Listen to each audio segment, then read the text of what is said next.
नमस्कार बच्चों, मैं द ब्रिलियंट स्टडी सेंटर से गौरव त्यागी और आज हम बनाएंगे साइंस की वर्कशीट। तो जैसा कि आप जानते हो कि डीओई वर्कशीट भेज रहा है, तो आज हमारा जो टॉपिक है वो साइंस से रिलेटेड है और ये हमारी 23 तारीख की वर्कशीट है। ठीक है, 23/7/2021। ओके, तो हम अब 23 तारीख की वर्कशीट को यहाँ कर रहे हैं, तो सभी बच्चे से ठीक ढंग से करेंगे और अपने स्कूलों में जमा करें।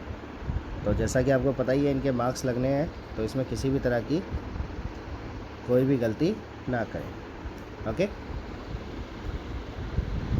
ठीक है। तो सबसे पहले हम टॉपिक को समझते हैं कि टॉपिक क्या है। हमारा टॉपिक है आज का मेटल एंड नॉन मेटल। ये बोल रहा है some physical properties of the metal and non metal. तो हमारे सामने एक टेबल है जिसमें आपको प्रॉपर्टीज़ दिखाई दे रही है मेटल की और नॉन मेटल की। तो हम एक एक करके सारी प्रॉपर्टीज समझते हैं। सबसे पहले आता है लस्टर। तो लस्टर का मतलब होता है चमक। ओके, तो metal have the shining surface. जैसा हम जानते हैं कि मेटल सारे शाइनिंग सरफेस होते हैं।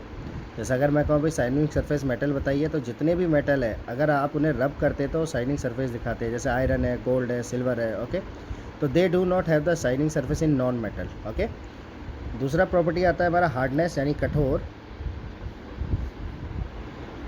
ठीक है, तो they are the generally hard. तो हम जानते हैं मेटल जनरली कैसे होते हैं, हार्ड होते हैं, यानी कि नॉर्मली अपने आप जो उनकी शेप चेंज नहीं होती, उन पर थोड़ा प्रेशराइज या हमें जो है प्रेशर अप्लाई करना पड़ता है। ओके, पर जो नॉन मेटल होते हैं जनरली सॉफ्ट होते हैं। ठीक है, हम एजेप्शन की बात नहीं कर रहे हैं, नॉर्मल प्रॉपर्टी की बात कर रहे हैं। इसके अलावा स्टेट की बात करें तो मेटल आर सॉलिड।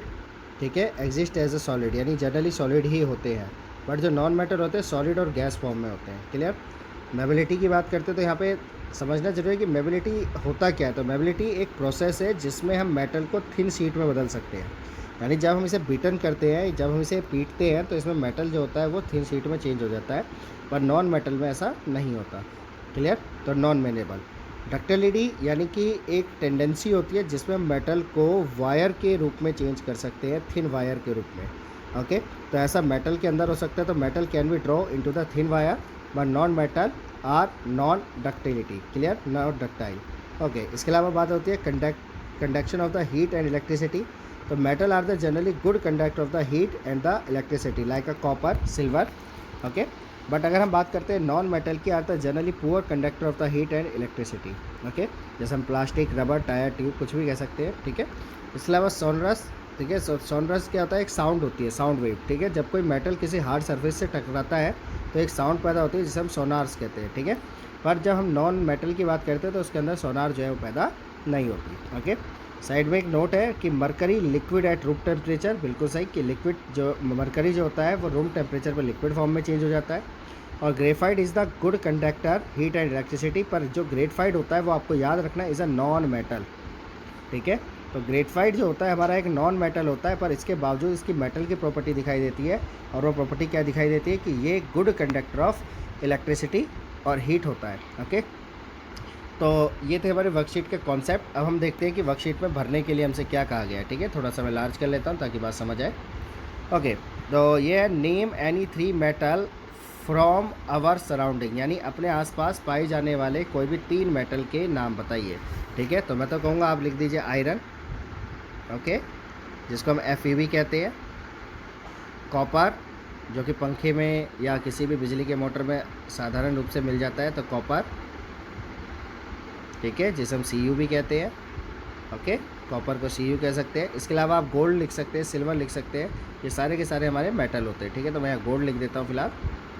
ठीक है, ओके, फिर इसके बाद हमारी बात आती है कि what do you mean by the good conductor of electricity. तो यहाँ पे आपसे एक क्वेश्चन पूछा गया है कि गुड कंडक्टर ऑफ इलेक्ट्रिसिटी का मीन्स क्या है। तो यहाँ पे मीन समझाना हमें। तो it means the current is flow. ठीक है, ईजिली फ्लो। ओके, तो जिस भी कंडक्टर में आसानी से करंट फ्लो हो सके, तो हम यहाँ पे लिख देंगे करंट या इलेक्ट्रिसिटी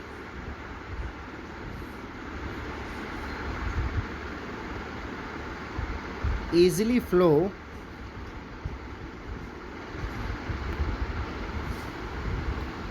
in medium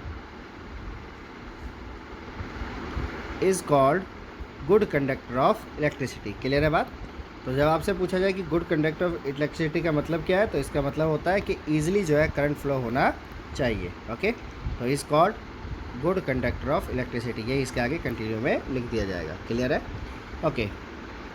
इसके बाद हमारे रहते हैं स्टेट एनी 3, ठीक है, प्रॉपर्टीज़ ऑफ नॉन मेटल। तो नॉन मेटल की कोई 3 प्रॉपर्टीज़ बताइए। ओके, तो जैसे मैंने आपको अभी ऊपर डिफरेंशिएट में बहुत सारी प्रॉपर्टी बताई हैं, ठीक है, तो 3 कोई भी लिख दीजिए। जैसे पहला do not have a shining surface, ठीक है, जनरली आर सॉफ्ट, और तीसरा बिल्कुल exist in the solid as well as is a gas. Okay, फिर अगला है explain the term of malleability and ductility. तो मेबिलिटी जैसे मैंने आपको बताया था चेंज इन थिन, ठीक है, वायर। तो जो हम change in thin sheet, okay, जब हम चेंज इन थिन शीट की बात करेंगे तो वो होती है हमारी मेबिलिटी, और हम बात करेंगे चेंज इन थिन वायर तो इज़ अ डक्टिलिटी। क्लियर है? तो आपको यही लिखना है, change in thin sheet is called malleability और change in thin wire is called ductility. Okay, तो रहता है कि which of the two is sonorous, a metal और अ नॉन मेटल। तो ये पूछ रहा है कि जो सोनार है वो किस में आती है, मेटल में या नॉन मेटल में। तो जो सोनार है वो मेटल में आती है, तो आप कोई भी 2 मेटल के नाम भी यहाँ रख सकते हैं। क्लियर? तो जैसे मैं आयरन की बात करूँ, आयरन नील, ओके, तो उसमें सोनारा हमें सुनाई देगा। क्लियर है बात? Okay, thank you very much. Like करें, सब्सक्राइब करें। मैं द ब्रिलियंट स्टडी सेंटर से गौरव त्यागी, धन्यवाद।